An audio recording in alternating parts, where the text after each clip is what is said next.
अस्सलाम वालेकुम दोस्तों, मैं सुबह सुबह एक ऐसी वीडियो देखी जिस वीडियो को देखने के बाद मेरा दिल बहुत ज़्यादा अफसुर्दा हो गया है। और मुझे हैरानगी और परेशानी हो रही है कि क्या हम ये भूल गए हैं कि हम सब के घरों में माँ भी है, बहन भी है। क्या हम ये भूल गए हैं कि हमारे घरों में बेटियां भी हैं।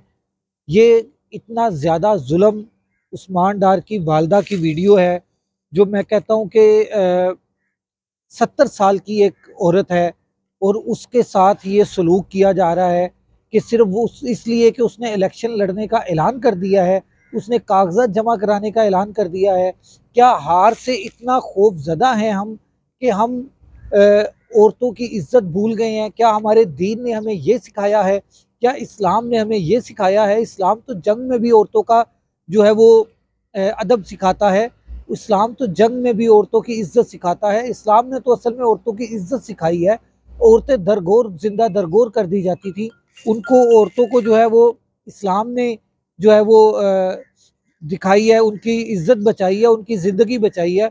और हम लोग क्या कर रहे हैं, ये ज़रा वीडियो देखें आप, फिर आप अगली बात करते हैं।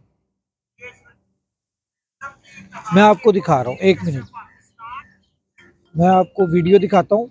आप ये वीडियो देखें ज़रा, एक मिनट सिर्फ, मैं आपको एक मिनट मैं आपको दिखा रहा हूँ।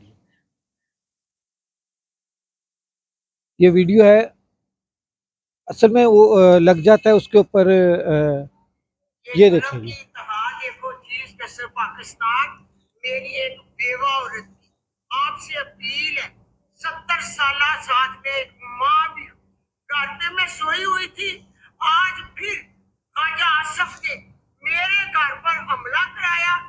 ये देखो मेरा दरवाजा तोड़कर मेरे अंदर दाखिल हो गए। मैं दरवाजा नहीं खोलती थी क्योंकि आगे भी ये लोग आए, इन्होंने मुझे जोर दिया, मेरे सर से चादर उतारी, मेरे बाल खींचे। जो वीडियो सोशल मीडिया पर है आप वो भी सबूत देख सकते हैं। अब मैंने अपने इलेक्शन के कागज जमा कराने, सिर्फ इलेक्शन के कागज जमा कराने पर अपने दिल की आवाज है, मैंने अपनी हदीस और सुन्नत और अपने कुरान के मुताबिक ये फैसला किया है। कोई मुझे जोर को करके अपना टॉर्चर करके अपनी मनमानी नहीं मरवा सकता।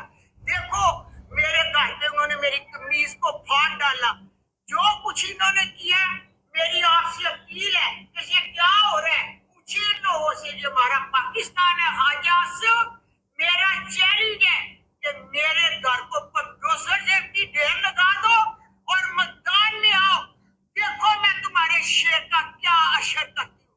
मुझे हथकड़ियां लगाओ, मैं कागज जमा कराऊंगी, और हथकड़ियां मुझे लगाओ, मैं हथकड़ियां और जेल में भी जाकर इलेक्शन लड़ूंगी। किसी भुलेखे में ना रहना, किसी भूल में ना रहना। ये मेरा चैलेंज है।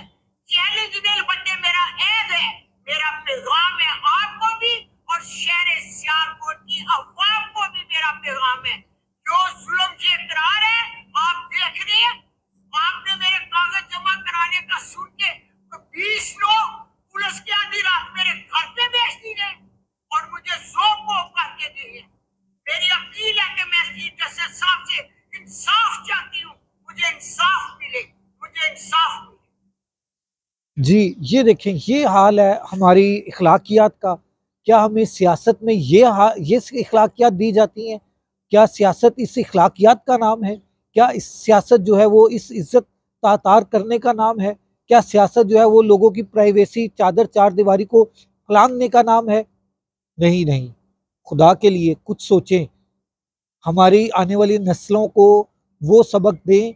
ये तो हम बताते होते थे कि जब पाकिस्तान बना और सिखों ने हमारे इज़्ज़तें तातार करने की कोशिश की, तो हमारी औरतों ने अपनी इज़्ज़तें बचाने के लिए कुओं में छलांग लगाकर अपनी जान दे दी। तो आज हम उसी इस्लामी जमहूरिया पाकिस्तान के अंदर वो काम कर रहे हैं जो काम सिखों ने, हिंदुओं ने हमारे साथ किए थे। क्या ये इसलिए कायदे-आज़म ने पाकिस्तान बनाया था? क्या इसलिए अल्लामा इकबाल ने पाकिस्तान का ख्वाब देखा था? क्या इसलिए हमारे बुज़ुर्गों ने इतनी कुर्बानियाँ दी थी? मेरे बुज़ुर्गों ने कुर्बानियाँ दी हैं। खुदा के वास्ते 9 मई को भूल जाएँ अब। 9 मई की हर कोई मज़म्मत कर चुका, हर कोई मज़म्मत कर चुका। अब भूल जाएँ 9 मई को। 9 मई की आड़ में ये पुलिस वालों से जो लोग करवा रहे हैं, ये बंद करवा दें। और पुलिस वालों की भी माँ बहनें हैं। उनको भी ख्याल करना चाहिए। हर रिस्क अल्लाह ने देना है, इज्जत मौत जिल्लत अल्लाह ने देनी है, किसी इंसान ने नहीं देनी। अगले वीडियो तक, अगले व्लॉग तक मोहम्मद राशिद इकबाल कादरी को इजाज़त दीजिए। अल्लाह हाफिज़।